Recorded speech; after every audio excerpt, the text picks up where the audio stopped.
آج کی شب میں قرآن عظیم کے 5.5 پارے مکمل ہو چکے. اللہ عز و جل بقیہ قرآن عظیم کو صحیح تجوید کے ساتھ پڑھنے اور آپ سب کو سننے کی توفیق عطا فرمائے. آج سورہ نساء کی ہم نے تلاوت کی ہے. سورہ نساء عربی میں عورتوں کو کہتے ہیں. عورتوں کو نساء کہا جاتا ہے.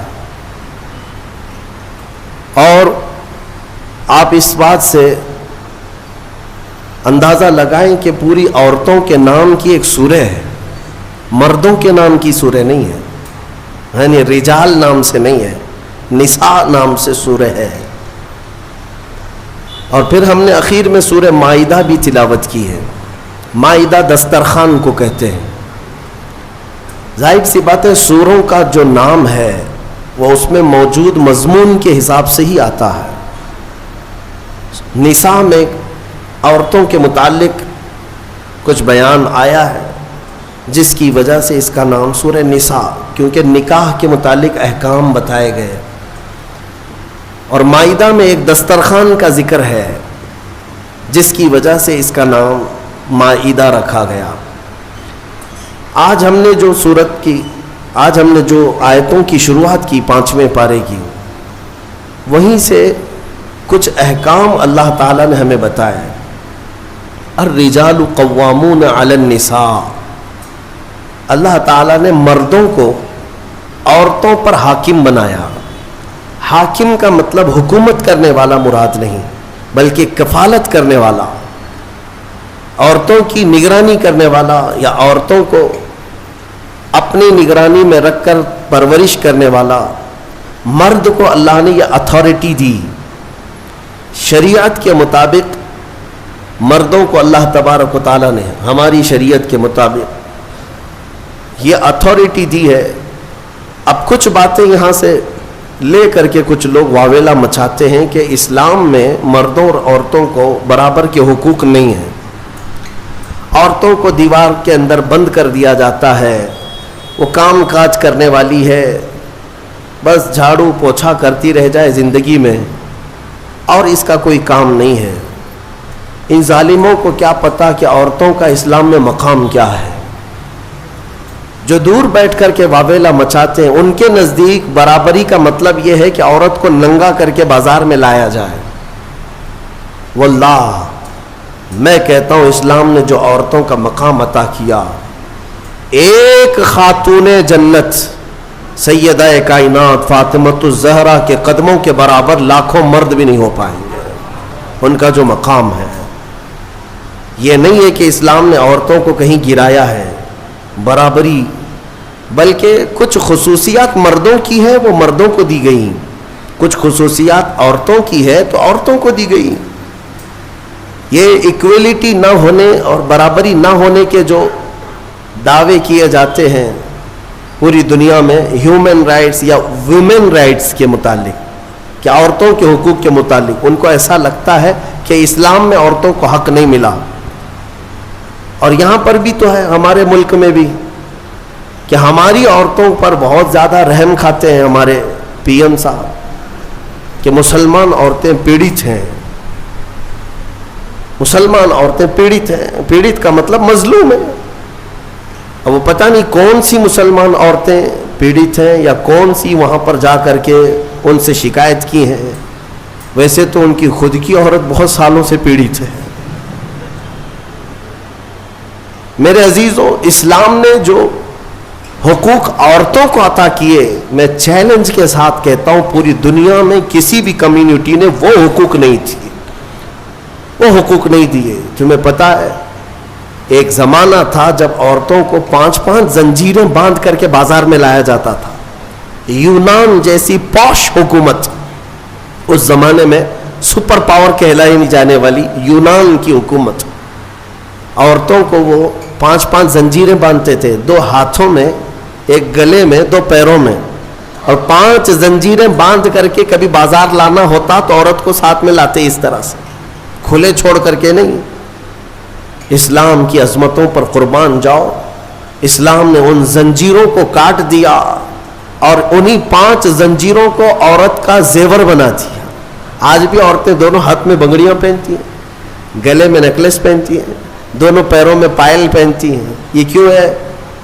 بعض لوگوں نے فرمایا یہ پرانے ادھی چیزوں کی علامات ہیں, لیکن پہلے زنجیریں تھیں, اب یہ زیور بن گئے. یہ اسلام کی دین ہے, اسلام کا دین ہے, اسلام کا صدقہ ہے. عورتوں کے متعلق ایک اور تعجب کی بات میں بتاؤں آپ کو.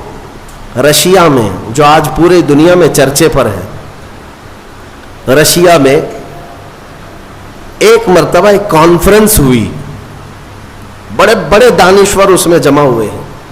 جب میں نے کتاب میں یہ کانفرنس کے بارے میں پڑھا تو مجھے ہنسی آ گئی اس بات پر کہ بڑے بڑے دنیا کے دانشور جمع ہوئے تھے اس کانفرنس میں, میٹنگ تھی. کس ٹاپک پر کانفرنس ہو رہی تھی پتہ ہے آپ کو؟ ٹاپک یہ تھا کہ عورت کو انسان سمجھا جائے یا نہیں سمجھا جائے. بڑے بڑے دانشور بیٹھے ہوئے تھے کہ اس کو انسان سمجھے یا پھر یہ دوسری مخلوق ہے, اس کے ساتھ جو سلوک کرنا ہے. میرے عزیزوں, میٹنگ میں بعد میں یہ طے پایا کہ ہاں ہے تو انسان لیکن ہمارے برابر کی نہیں. یہ وہی اسی دنیا کی بات میں کر رہا ہوں جو آج اپنے آپ کو ویل ایجوکیٹڈ کہتے ہیں یا ماڈرن کہتے ہیں. اسلام پر کیچڑ اچھالنے سے پہلے اپنے دامن میں اگر دیکھ لیتے, تم نے کتنی عورتوں کو جلا کر خاک کر دیا. ستی کی رسم جانتے ہیں؟ ستی کس کو کہتے تھے؟ ہمارے اسی دیش میں یہ رسم پائی جاتی تھی کہ اگر کسی عورت کا شوہر انتقال کر جائے تو عورت کو بھی شوہر کے ساتھ جلا دیا جاتا تھا. ختم, اس کو رہنے کا حق نہیں. بعد میں چل کر کے اس رسم کو تھوڑا سا کم کر دیا گیا اور کہا اب جلائیں گے نہیں لیکن ودوا کو جنگل میں چھوڑائیں گے. اس کو معاشرے میں رہنے کا حق نہیں ہے, اس کو جنگل میں چھوڑائیں گے, آبادی سے باہر رکھیں گے, اس لیے کہ ودوا اگر آئے گی تو یہ اپشگن ہوگا. آج بھی ہے یہ ناٹک, آج بھی ہے. اگر کوئی بیوہ عورت مجمع میں آ جائے تو اس کو اپشگن سمجھتے ہیں. آج کے بھی کئی معاشرے موجود ہیں. لیکن اسلام پر انگلی اٹھانے والے پہلے پڑھو اسلام کو. میرے آقا صلی اللہ تعالی علیہ وسلم نے 10 شادیاں فرمائی جس میں سے 9 عورتیں ایسی ہیں جو سب کی سب بیوہ تھی. بیوہ کو میرے آقا صلی اللہ تعالی علیہ وسلم نے نکاح کے ذریعے سے اپنا کر کے دنیا کو یہ بتایا کہ بیوہ اپشگن نہیں ہوتی, بلکہ اگر تم نے اس کو اپنا لیا تو اس کی بدولت اللہ تمہاری دعائیں قبول کرتا. بیوہ کو اس طرح سے نکال کر کے باہر کر دینا, یہ سب مجھے حیرت ہوتی ہے. آج وہ لوگ ہمیں عورتوں کے حقوق سکھانے آئے ہیں جو کتنی تو عورتوں کو جلا دیے, کئی عورتوں کو بے یار و مددگار چھوڑ دیا, زندگی پر ان کے لیے شادی کرنا حرام کر دیا. ایک بار شوہر مر گیا تو دوسری بار شادی نہیں کرنا. وہ لوگ ہمیں عورتوں کے حقوق سکھا رہے ہیں کہ عورتوں کے حقوق کیا ہوتے ہیں. جو زنجیریں ڈال کر کھینچتے تھے وہ ہمیں عورتوں کے حقوق سکھا رہے ہیں. حیرت نہیں ہے؟ یہ مسئلہ ایسے ہی ہے کہ اگر شیطان آپ کو نماز کے لیے بلانے آ جائے, اس سے یہ پوچھو تم کب سے شریف ہو گئے. تو یہ دنیا ایسی ہے جنہوں نے عورتوں پر ظلم کا ایک ننگا ناچ ناچا ہے, اور وہ ہمیں آج بتاتے ہیں ویمنز رائٹس ہیں, عورتوں کے حقوق ہیں. عورتوں کے حقوق الحمدللہ میرے مصطفیٰ نے بتائے ہیں. ہاں, کل بھی میں نے بتایا تھا اگر گھر میں بیٹی پیدا ہو تو رسول پاک صلی اللہ علیہ وسلم نے اسے جنت کی بشارت عطا کی. اور پھر اتنا ہی نہیں, اسی خاتون کو ہی تو دیکھیں, اللہ کے حبیب صلی اللہ علیہ وسلم نے بڑی ہو گئی, اگر اس کے بچے ہو گئے تو بچوں کو کہا گیا تیری ماں کے قدموں کے نیچے تیری جنت ہے. الجنت تحت اقدام الامہات, ماؤں کے قدموں کے نیچے جنت بنا دیا. کون ہے اس قدر بلند مقام عورتوں کو؟ کس نے دیا؟ اسلام نے دیا. عورتوں کے حقوق کے سلسلے میں جو واویلا مچاتے ہیں, ایکویلٹی نہیں ہے اسلام میں, برابری نہیں ہے. برابری کا مطلب وہ لوگ یہ سمجھتے ہیں کہ عورت کو کھلے عام آزاد چھوڑ دینا چاہیے, اس پر کوئی پابندی نہیں ہونی چاہیے. باہر نکال کر کے لاؤ, کپڑے اتار کر کے لاؤ, اس کے چھوٹے کپڑوں پر کچھ بھی بات مت کرو. اس کو وہ ایکویلٹی کہتے ہیں, یہ برابری ہے. مرد جب باہر گھوم سکتا ہے تو عورت کیوں نہیں گھوم سکتی؟ ان کا مطلب یہ ہے کہ مرد اگر ایک سے زیادہ عورت سے شادی کر سکتا ہے تو عورت کیوں نہیں کر سکتی؟ یہ بھونڈے اعتراضات ان کے لیے، یہ بے سر و پیر کے اعتراضات سوالات ہوتے ہیں. میں ان کو ایک اچھا مشورہ دیتا ہوں، عورتوں سے برابری کرنا ہے. ظاہر سی بات ہے، برابری ہر چیز میں ہونی چاہیے، ہر چیز میں ہونی چاہیے.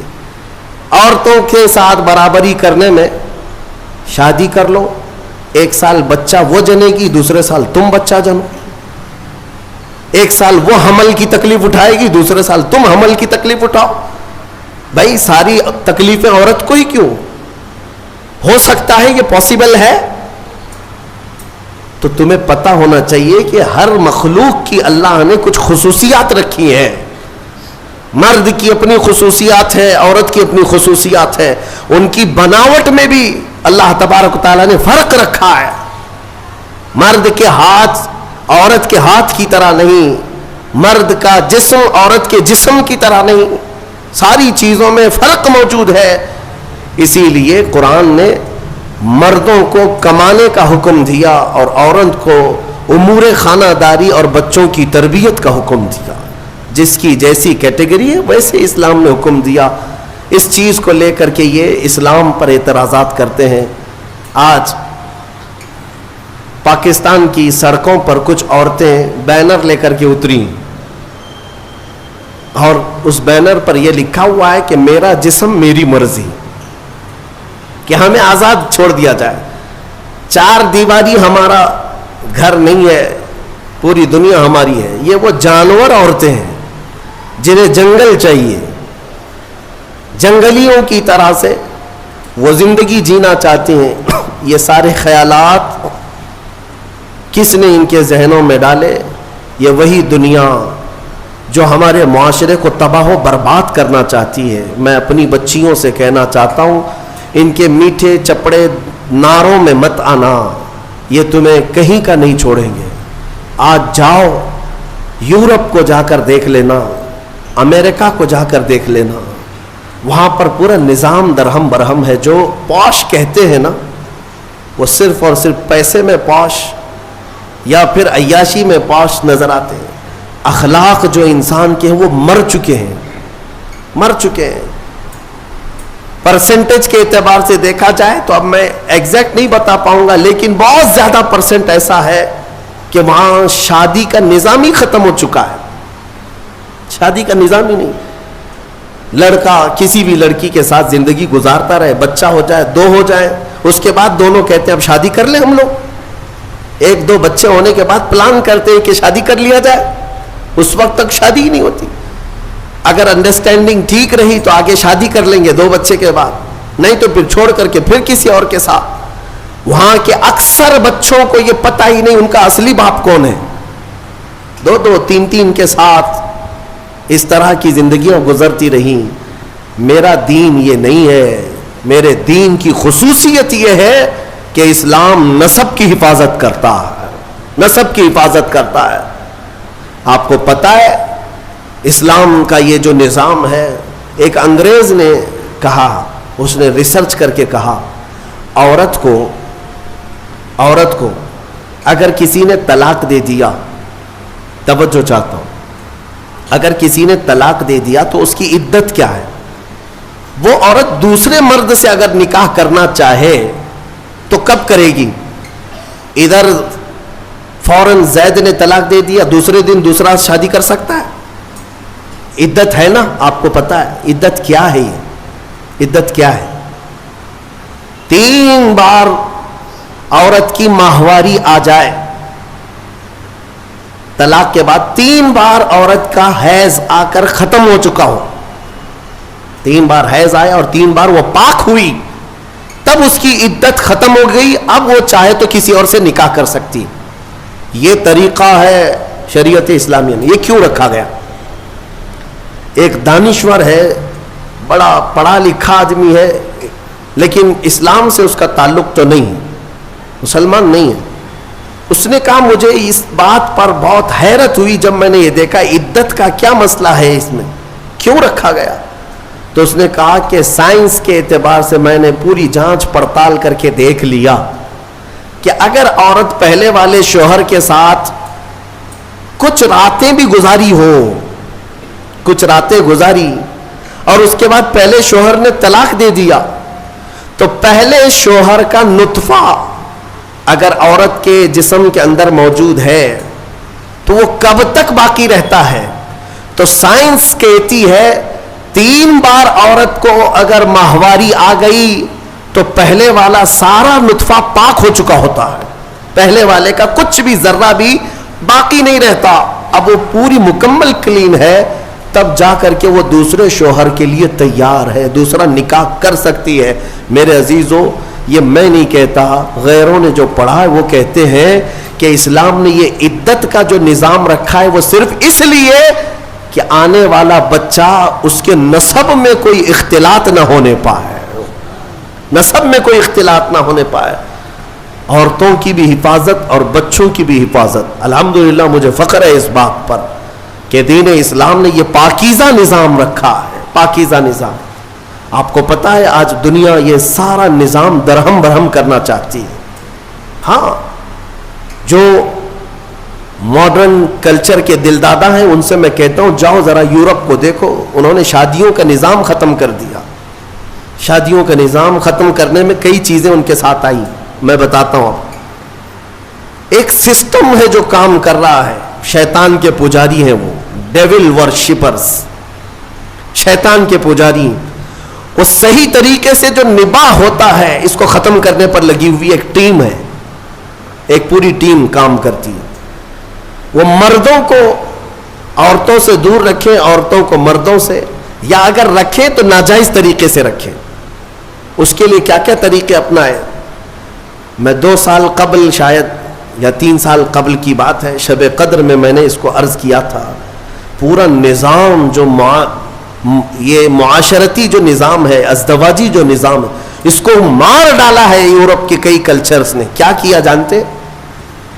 مردوں کو خود اپنے ہاتھوں سے تسکین حاصل کرنے کے طریقے سکھا دیے کہ عورت کی ضرورت ہی نہ پیش آئے، اپنے ہاتھوں سے شہوت کو پورا کر لو، خواہشات پوری کر لو۔ اس کے لیے انہوں نے کھلونے بنائے، آلے بنائے، ساری چیزیں بنائی تاکہ شادی کا نظام ہی نہ رہے۔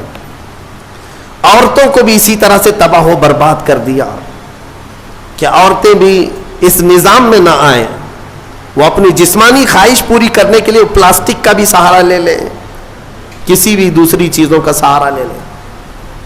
میں نے جب یہ پڑھا کہ باہر کئی جگہ پر مارکیٹ میں باضابطہ سلیکون کی پوری عورتیں ملتی ہیں، پورا کا پورا مرد ملتا ہے، سلیکون ایک ربر ٹائپ کا، اس کا پورا خوبصورت مرد بھی بنایا جاتا ہے، خوبصورت عورت بھی بنائی جاتی ہے، تاکہ جسے اپنی جسمانی خواہش پوری کرنا ہو تو ان کھلونوں کے ساتھ پورا کر لے اور اپنے آپ کو تباہ و برباد کر لے۔ ہوگا کیا اس سے؟ یہ نظام ختم کرنا ہے ان کو کہ ازدواجی نظام ہی نہ رہے، نہ بچے ہوں، نہ صالح معاشرہ ہو، نظام ختم کرے۔ بہت لوگ اس میں تباہ و برباد ہو چکے، یہ سلیکون کی گڑیا اور گڈے بنائے گئے، ان کی زندگیوں میں داخل کیے گئے، یہ ہٹ گیا تو پھر ان لوگوں نے کئی ملکوں میں LGBT کمیونٹی کو متعارف کرایا۔ یہ کیا ہے؟ LGBT کمیونٹی ایک معاشرہ ہے، یہ پوری دنیا میں کام کر رہے ہیں، 50 لاکھ سے زیادہ کے ممبر ان کے ہندوستان میں ہیں، ہر کنٹری میں ان کو سہولیات دی جا رہی ہیں۔ یہ کون لوگ ہیں؟ یہ وہ لوگ ہیں کہ مرد مرد سے اور عورت عورت سے اپنی خواہشات پوری کرے۔ ہومو سیکسولیٹی، گےازم، لیزبین، ٹرانسجینڈر، یہ ایک پوری کمیونٹی بنی ہے کہ شادی کا نظام ہی نہ رہے، مرد مردوں سے اپنی خواہشات پوری کر لے، عورت عورتوں سے اپنی خواہشات پوری کر لے۔ یہ قوم لوط کی بلا، جس کے متعلق قرآن نے کہا اس گناہ میں جو مبتلا ہیں وہ دردناک عذاب میں گرفتار ہوں گے۔ 3 جگہ ان کا ذکر آیا ہے۔ حضرت لوط علیہ السلام کی قوم اس گناہ میں مبتلا تھی۔ اللہ تعالیٰ نے فرمایا ان کی زمین کو اٹھا کر اللہ نے پلٹ دیا، لیکن اس سے پہلے کیا کیا؟ وَأَمْطَرْنَا عَلَيْهِمْ حِجَارَةً مِّن سِجِّيلٍ، نوکیلے پتھروں کی بارش کی گئی تھی ان پر، ان کے جیسی سروں پر وہ پتھر پڑتے تھے تو بھیجا نکل جاتا تھا، قوم لوط۔ اور اس کے بعد زمین کو اٹھا کر فَجَعَلْنَا عَالِيَهَا سَافِلَهَا، اللہ فرماتا ہے بلند کیا گیا اور پھر گرا دیا گیا۔ قوم لوط پر جو عذاب آیا اس کو قوم سدوم بھی کہتے ہیں۔ جارڈن میں کبھی آپ کو جانا ہو تو یہ وہی علاقہ ہے جہاں حضرت لوط علیہ السلام کا قیام تھا۔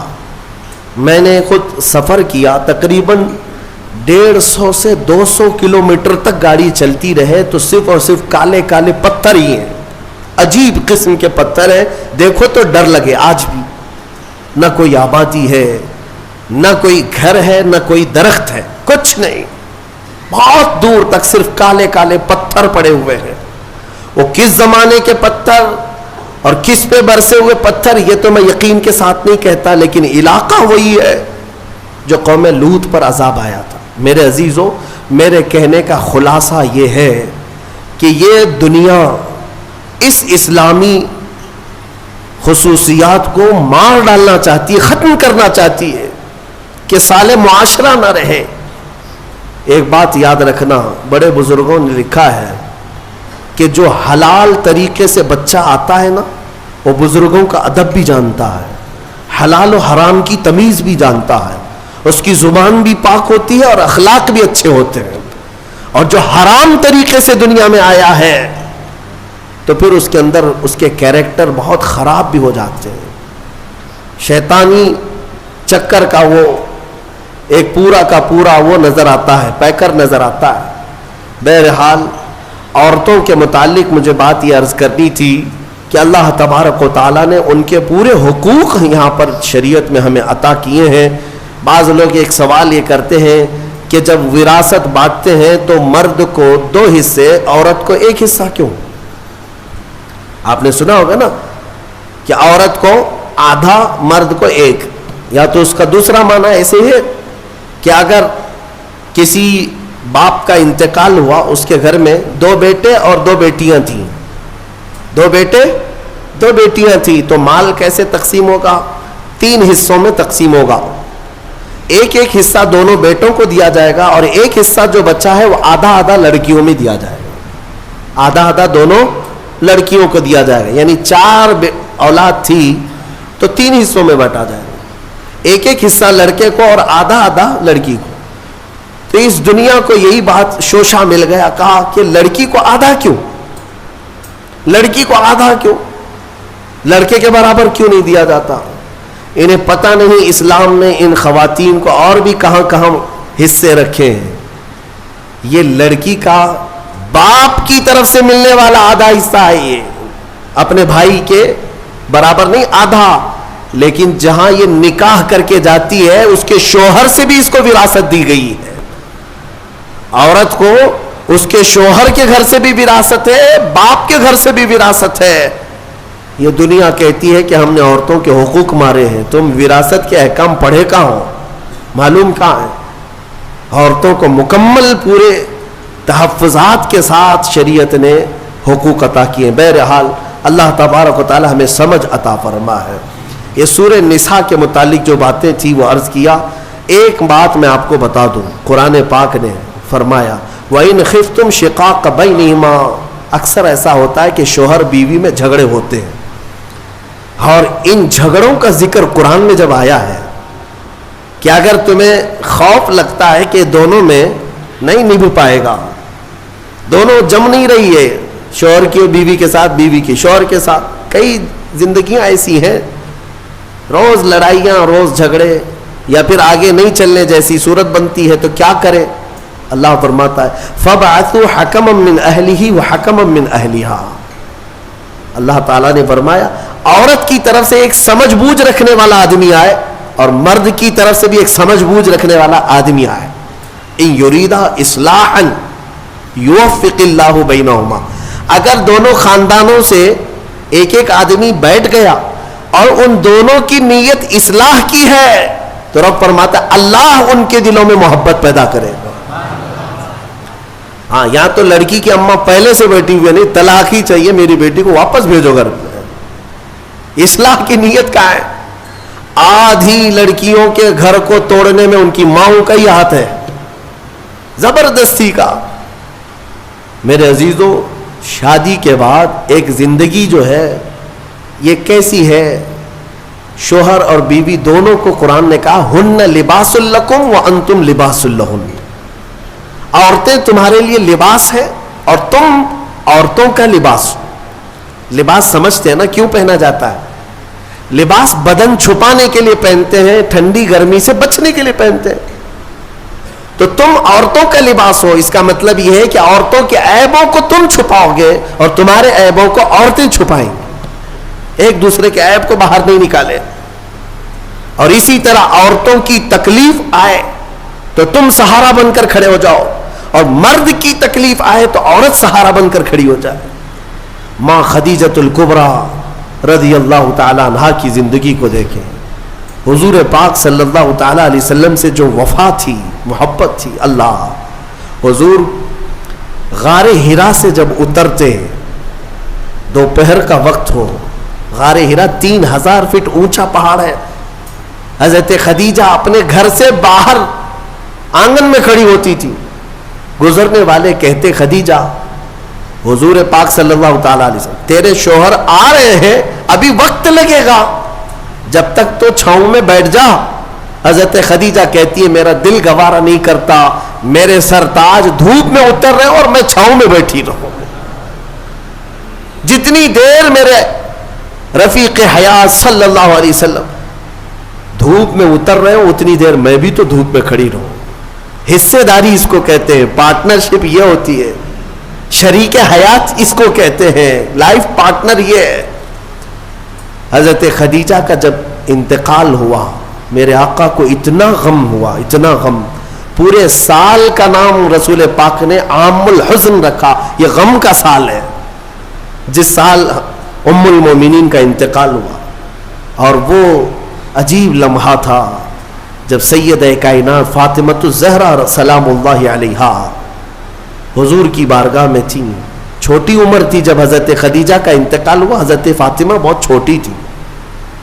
حضور پاک صلی اللہ علیہ وسلم نے بلایا, حضرت فاطمہ سے محبت کیا اور کہا فاطمہ تیری ماں کے انتقال سے پہلے تیری ماں نے کچھ کہا تھا, کوئی خاص بات جو مجھے نہ کہی؟ حضرت فاطمہ کہتی ہاں ابا جان, اماں نے انتقال سے ایک دن پہلے مجھ سے کہا تھا فاطمہ اگر میں مر جاؤں, اگر میرا انتقال ہو جائے تو میرے کفن کے ساتھ تو اپنے بابا جان کا جبہ بھی رکھ دینا, اپنے بابا جان کا جبہ میرے کفن کے ساتھ رکھ دینا, میری قبر میں رکھ دینا. حضرت فاطمہ روتے ہوئے کہتی ہیں یا رسول اللہ اماں کی ایک خواہش تھی. حضور اکرم صلی اللہ تعالی علیہ وسلم کی آنکھوں میں آنسو آ گئے اور میرے آقا نے فرمایا فاطمہ قسم رب ذوالجلال کی تیری ماں نے میرا جبہ ہی پوچھا, قسم رب ذوالجلال کی اگر خدیجہ یہ کہتی تو میں اپنے جسم کی چمڑی بھی اتار کر دیتا, اگر وہ جلد مانگتی تو میں اپنے جسم کی چمڑی بھی اتار کر کے اس کو دیتا. یہ ہے ازدواجی زندگی کی محبت. شوہر بیوی ایک دوسرے کو تان و تشنیع کرتے رہے, عورت شوہر کے غائبانہ میں خیانت کرتی رہے, تو یہ کون سے لائف پارٹنر ہیں, کون سے شریک حیات ہے؟ اعتماد کے رشتے کا نام ایک نکاح ہے, اعتماد ہو. شوہر اپنی بیوی پر شک کرتے ہوئے کب تک جی سکتا ہے؟ عورت اپنے مرد پر شک کرتے ہوئے کب تک جی سکتی ہے؟ شک کی دیوار ایسی خطرناک ہے جس کا علاج بھی نہیں بلکہ یہ زندگیاں توڑ دیتی ہیں. قرآن کہتا ہے اگر دونوں میں اصلاح کا ارادہ ہے تو اللہ دونوں میں محبت پیدا کرے. یہ میرے آزمائی ہوئی بات ہے. اسی جگہ پر میں آپ کو بتاؤں, اسی جگہ پر لیٹر لے کر کے 2 لوگ ہمارے پاس آئے تھے جس پر پورا مضمون تھا کھلا نامہ, کھلا چاہیے. شادی ہو کر 1 سال ہو گیا، کھلا نامہ اور سب تیار ہے ہمارے سامنے، بس ہمیں گواہ بنا کر سائن لینا ہے. ہم نے جانچ پڑتال کی کہ 1 سال کے اندر ایسا کیا دیکھ لیا کہ کھلا کے لیے آ گئے ایک دوسرے کو. بس کچھ بھی نہیں ہے. عورت جب بھی کچن میں جاتی ہے تو اسے کچھ تکلیف ہوتی ہے، اور ہماری اماں کہتی ہے کہ اس پہ اثرات ہیں، جنات ہیں، اس پہ آسیب ہے، گھر میں کہاں اس کو رکھیں گے. تو میں نے یہی کی بات ہے، مجھے یاد ہے، اس نوجوان سے کہا کہ تمہاری اماں سے پوچھو اگر میں اس کے جنات نکال دوں تو کیا رکھو گے، یہ کھلا ختم کرو گے؟ کہا ٹھیک ہے. کہا میں 40 دن کا ٹائم لیتا ہوں، مجھے وقت دیا جائے، میں نکالتا ہوں. تو پھر مسئلہ صرف اتنا تھا، وہ جنات کیوں آتے تھے، آسیب کیوں آتے تھے. ہم نے علاج بھی کیا، جو دعا کا علاج ہے وہ اپنی جگہ پر، لیکن جب کسی سے محبت کے ساتھ حقیقی مسئلہ پوچھ لیا جائے تو بتا دیتے ہیں.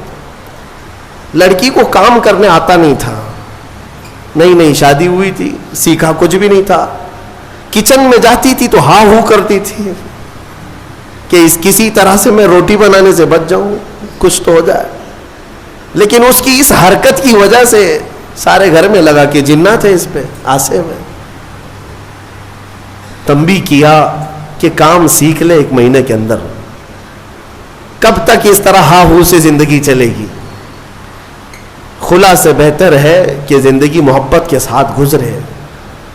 ہو سکتا ہے نصیحت کام آ گئی، 1 مہینے کے بعد دونوں واپس آئے اور اس خلا ناموں کو ہمارے سامنے پھاڑ دیا. کہا نہیں، دونوں میں اتفاق ہے، ہم رہ سکتے ہیں. آج تک الحمدللہ وہ جوڑا سلامت ہے. اصلاح کی اگر نیت ہو، قرآن کہتا ہے کہ دونوں میں اللہ محبت خود پیدا کرے گا.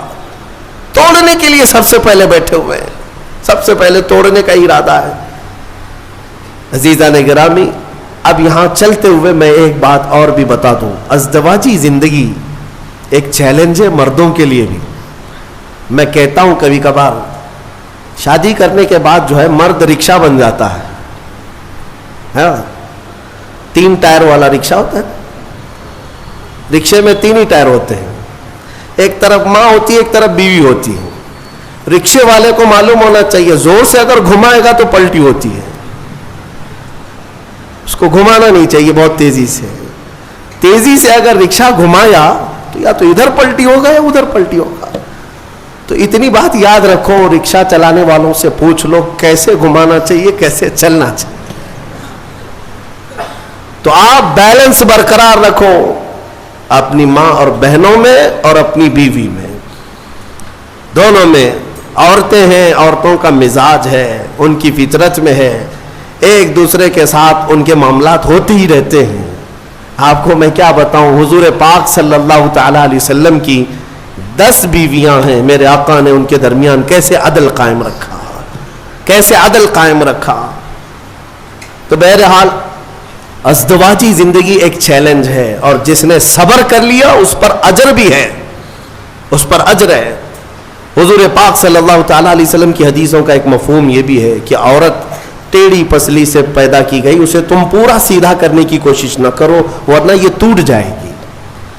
تم اسے فرشتہ دیکھنا چاہتے ہو، عورت کو ہر مرد یہ چاہتا ہے اتنی پاک ہونا چاہیے، اتنی پاک ہونا چاہیے، خود ناپاک رہے چلے گا. عورت بھی انسان ہے، اس کو اسی اعتبار سے رکھا جائے، وہ جس قدر تمہاری فرمان بردار ہے بہت ٹھیک ہے.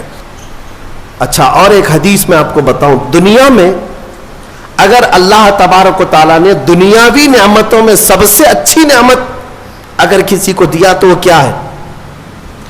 بڑا گھر کسی کو ملا، نعمت ہے. دولت ملی، وہ بھی نعمت ہے. اولاد ملی، وہ بھی نعمت ہے. لیکن میرے آقا نے فرمایا اگر کسی کو نیک بیوی مل گئی تو اللہ کی سب سے بڑی نعمت ملی ہے. آدھی دنیا اس کو مل گئی، آدھی دنیا. اور اگر نیک نہیں ملی تو آدھی جہنم تو یہی ہو گئی ہے. ہاں، سارا کا سارا اس کا نظام ٹھپ ہو جاتا ہے. ایک حکیم صاحب کے بارے میں نے پڑھا تھا، وہ آپ کو بھی میں بتا دوں. اکثر گھروں میں جو جھگڑوں کی ابتدا ہوتی ہے یہ زبان کی. عورتوں کی زبان کینچی کی طرح چلتی رہتی ہے. وہ کچھ عورتیں یہ عہد کر کے بیٹھی ہیں کہ جواب تو دینا ہی ہے, جواب تو دینا ہی ہے, چھپ کیوں رہے؟ شوہر بولتا ہے تو کچھ تو جواب دینا ہے. شام میں آتا ہے تھکا ہارا, کچھ بھی 19-20 ہوا تو جھگڑے شروع ہوئے. دن بھر جو ٹریننگ ملی ہے اماں کے طرف سے, فون میں پورا سب ٹریننگ لے چکی ہے, شام میں جو ہے کیا کیا بولنا ہے وہ سب پتہ ہے. اسی لیے میں اپنی بچیوں سے کہتا ہوں اگر نکاح کے بعد سسرال میں جا چکی تو اسی کو اپنا گھر سمجھ لو. تمہارے شوہر کے ماں باپ تمہارے ماں باپ ہیں, تمہارے شوہر کی بہنیں اور بھائی تمہارے بھائی بہنیں ہیں. اس کے بعد ایک مٹھاس تم محسوس کرو گے. ایک حکیم صاحب کے بارے میں, شوہر بیوی بہت لڑ رہے تھے, جہنم بن گئی زندگی. اس نے آ کر کے کہا کہ جتنا پیسہ لگتا ہے لے لیجئے, میرا علاج کر دیجئے اس عورت کا. کام مہنگا ہے علاج, 40 دن کا کورس ہے, میں دوائی بناتا ہوں اور پھر دونوں کو بھی دیتا ہوں. اگر دوسری نہیں لے تو کم سے کم تو لے لے, 40,000 کا خرچہ بھی ہے. کہا چلے گا. اس کی زبان سے تو بہتر ہے 40,000 خرچہ کر لوں. روز جو چپڑ چپڑ چپڑ جو چلتی ہے, پورا دماغ ادھر کا ادھر ہو جاتا ہے. انہوں نے کہا ٹھیک ہے میں دوا بناتا ہوں اور اس کے بعد اس کا طریقہ استعمال کا بھی بتاتا ہوں. دوسرے دن وہ پیسے بھی بھر دیا ایڈوانس. انہوں نے دوا بھی بنا کر رکھی, گولیاں تھیں جڑی بوٹیوں کی. کہا کہ 2 گولیاں روزانہ رات کو لینا ہے, شوہر بیوی کے تعلقات صحیح کرنے کے لیے, جھگڑے صحیح کرنے کے لیے. وہ نہیں کہہ رہا ہوں کہ میں معجون لینا ہے, یہ الگ ہے. جھگڑا نہ ہونے کے لیے بھی دوا دے رہے تھے حکیم صاحب. تو اس کا طریقہ یہ تھا کہ منہ میں گولی رکھ کر 1 گھنٹہ تک چوسنا ہے اور خاموش رہنا ہے جیسے گھر میں جائیں. تو ان کو طریقہ دے دیا. 2 گولیاں یہ جیسی رات کو گھر جاتے ہیں منہ میں رکھے بیٹھے رہتے ہیں. خاتون آگ بگولا رہتی, اتنا لیٹ, سب کی فکر ہے ہماری ہی نہیں ہے.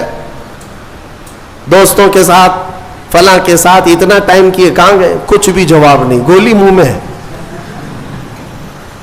جواب دیتا تو جواب کا جواب آتا, پھر جواب کا جواب ادھر سے ہوتا. اب مجبور تھا بیچارہ, گولی تھی. اس کو جتنا چلانا تھا چلائی.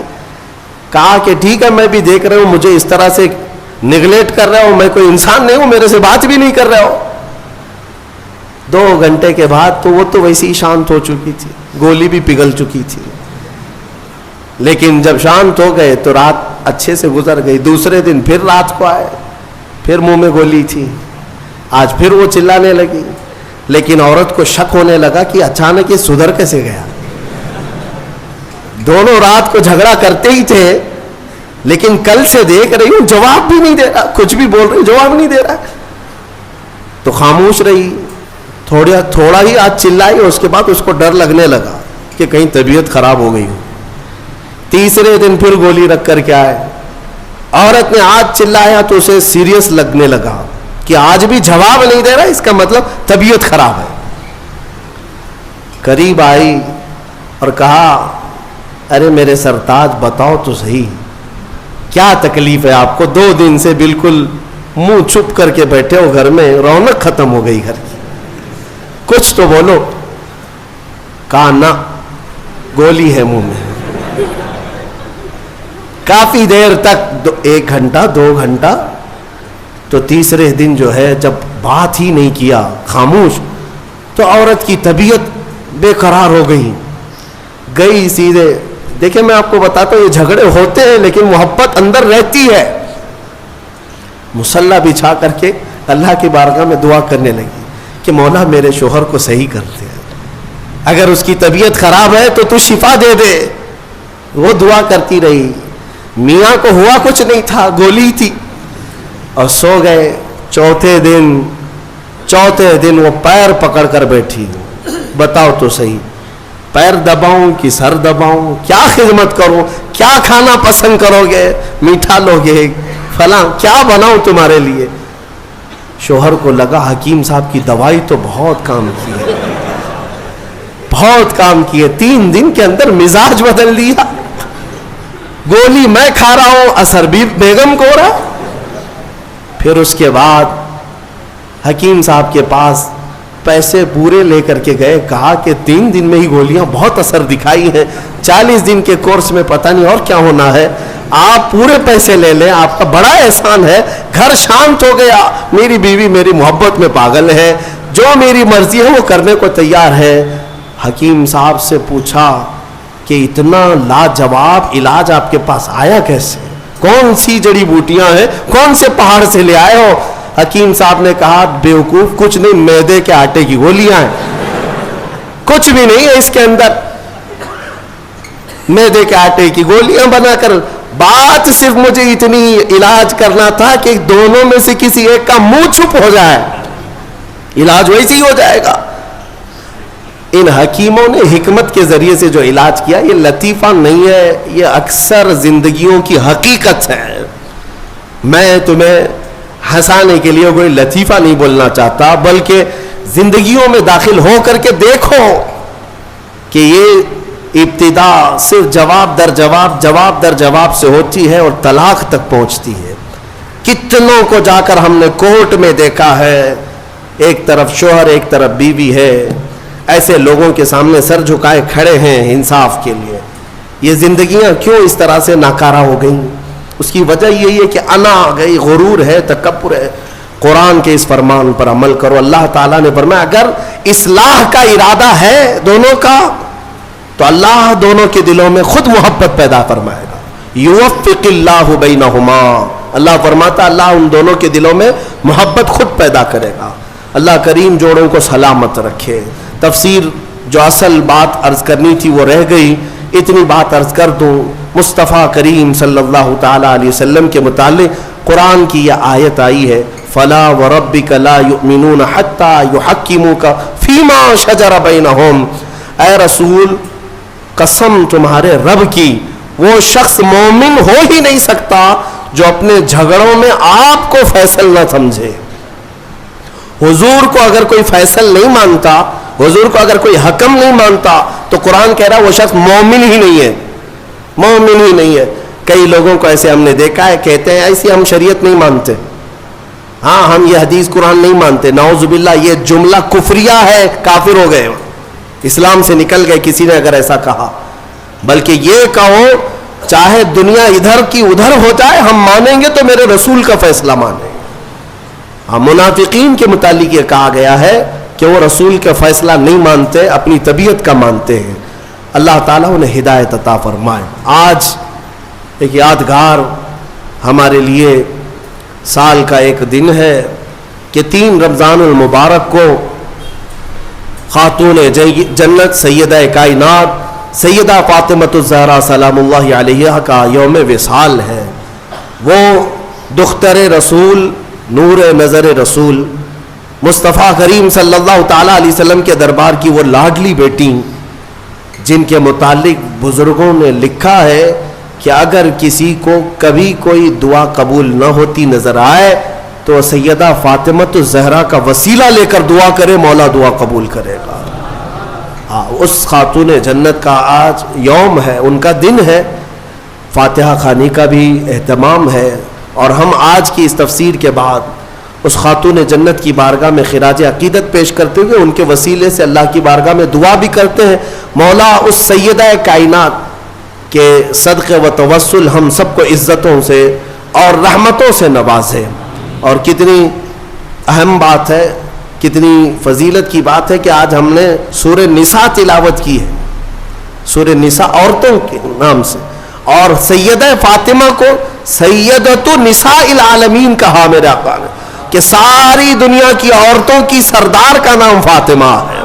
صرف دنیا ہی نہیں, جنتی خواتین کی سردار کا بھی. ایک روایت میں یہ ملتا ہے قیامت کے دن ایک فرشتہ اعلان کرے گا, یا اہل محشر غضوا ابصارکم فإن فاطمة بنت محمد تمر إلى الجنہ. فرشتے کی طرف سے اعلان آئے گا, اے محشر میں کھڑے ہوئے لوگوں اپنی آنکھیں نیچی کر لو, اس لیے کہ محمد الرسول اللہ صلی اللہ علیہ وسلم کی بیٹی سیدہ فاطمہ جنت کی طرف جا رہی ہے. جب وہ جنت کی طرف جا رہی ہوں گی 70,000 عورتوں کے جھرمٹ میں، 70,000 خواتین کے جھرمٹ میں، اس وقت بھی یہ اعلان ہوگا کہ اپنی آنکھیں نیچی کر لو. تو آپ اندازہ کریں ان کا مقام و مرتبہ کیا ہے. قیامت کے دن ان کا مقام اعلان کے ساتھ بتایا جائے گا. مولا کریم کہنے سننے سے زیادہ عمل کی توفیق عطا فرمائے اور ہماری عورتوں کو کنیزان فاطمہ میں شامل فرمائے. الی اشرف النبی الاکرم محمد المصطفیٰ صلی اللہ علیہ وسلم ملتہ و جمیع المسلمین والمسلمات الکرام. الفاتحہ.